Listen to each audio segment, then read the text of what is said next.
The summit is therefore closed. In fact, the entire year, meetings have taken place in our own country and elsewhere in the world, including at the United Nations, supporting the presidency of South Africa of the G20.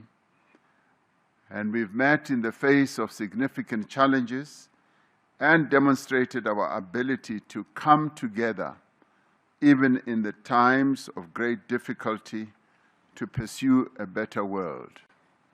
South Africa's presidency marks the first time, as we have said, that the G20 has been hosted and held on African soil. We are truly honored and humbled by that, not only as South Africans, but as Africans as a whole. Recognizing the importance of this milestone, we have sought to place Africa's growth and development interests at the heart of the G20's agenda. The greatest opportunity for prosperity in the 21st century lies in Africa. Harnessing that opportunity will require a rather strong partnership between Africa and the G20, and indeed between Africa and the rest of the world. Recognizing our interconnectedness as a global community of nations, we have called for an end to conflicts and wars around the globe and for a just and comprehensive and lasting peace.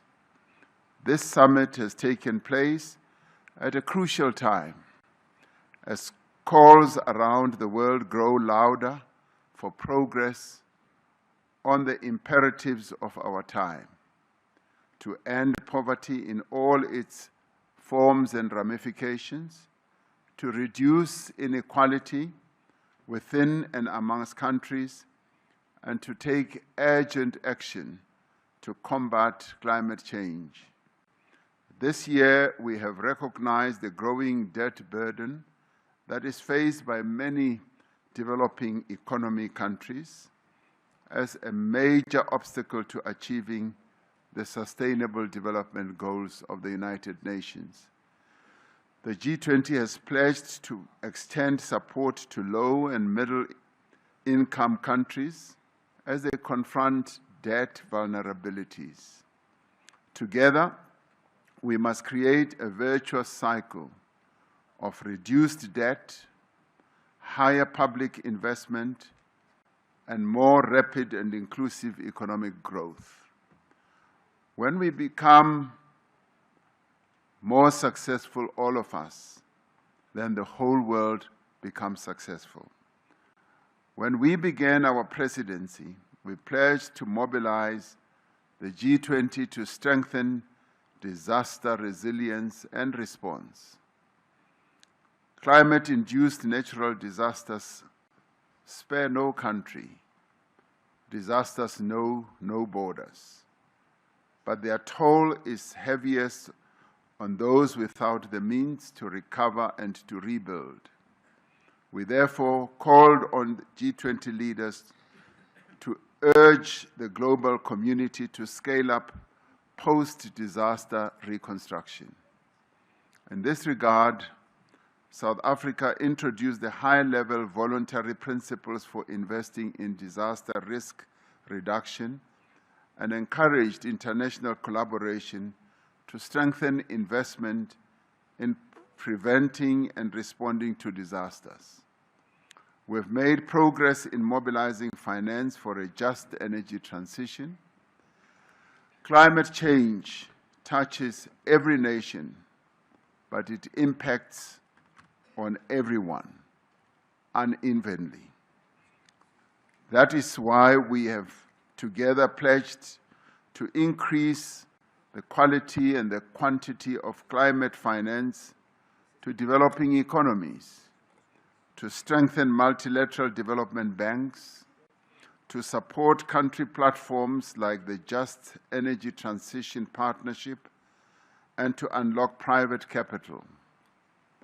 We reaffirmed our dedication to energy security, affordability and universal access, and the importance of supporting developing economies in their transition to low carbon emissions.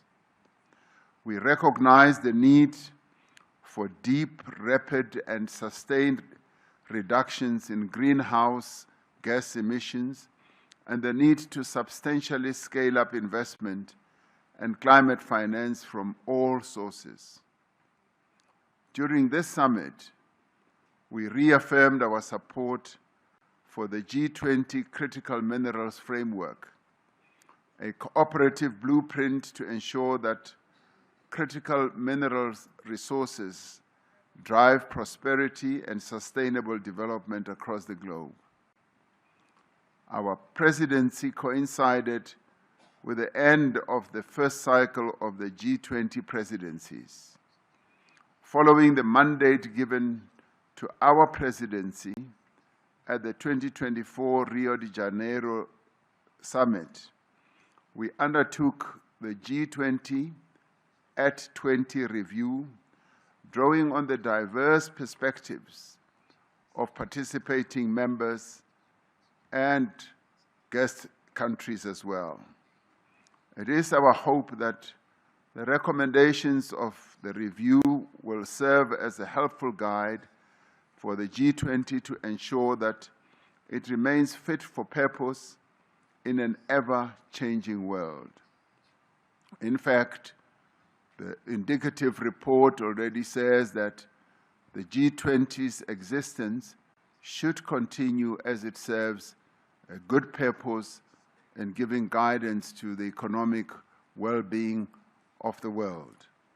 At the heart of our presidency lies a conviction that the G20 must act boldly and act together to create an environment of inclusive growth, an environment of reduced inequality, an environment which will support sustainable development. South Africa has used this presidency to place the priorities of Africa and the Global South firmly at the heart of the G20 agenda. Building on the developmental agenda of previous presidencies in Indonesia, in India, and Brazil, we have prioritized the issues that matter most to developing economies. And in executing our task as a G20 president, we learned a lot from what Indonesia did, what India did, and what Brazil did. So in many ways, what we see having unfolded here was based on the foundations that those three countries of the Global South put in place.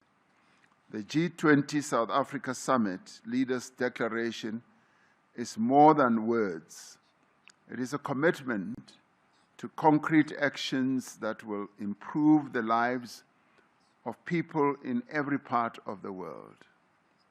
Our agreement on a declaration during this summit demonstrates the value of the G20 as a forum that can facilitate joint action on issues of shared concern. Shared concern not only for the leaders, but shared concern for the peoples of the world. More than that, it reaffirms our renewed commitment to multilateral cooperation and our recognition that our shared goals outweigh our differences. Together, we must accelerate progress towards the 2030 Sustainable Development Goals of the United Nations and the Pact for the Future. We have laid the foundation of solidarity. Now we must build the walls of justice and the roof of prosperity. Let us move forward together, demonstrating to the world that we do have the capacity to confront and overcome the world's challenges through partnerships across society, and by remembering our common humanity, we can create a more secure, a more just, and a more prosperous world. And together, we can ensure that no one is left behind.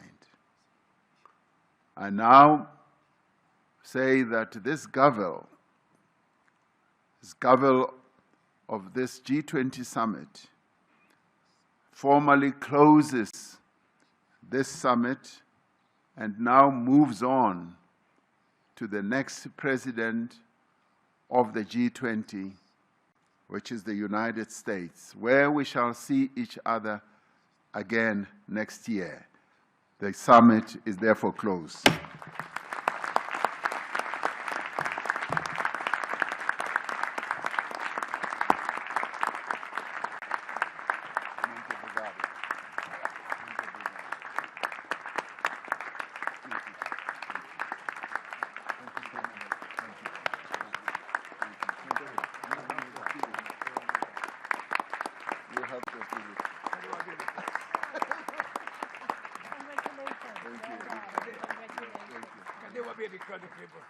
Where's the United States? They're not here.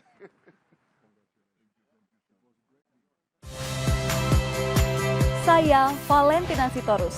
Saksikan program-program Kompas TV melalui siaran digital, pay TV, dan media streaming lainnya. Kompas TV, independen, terpercaya.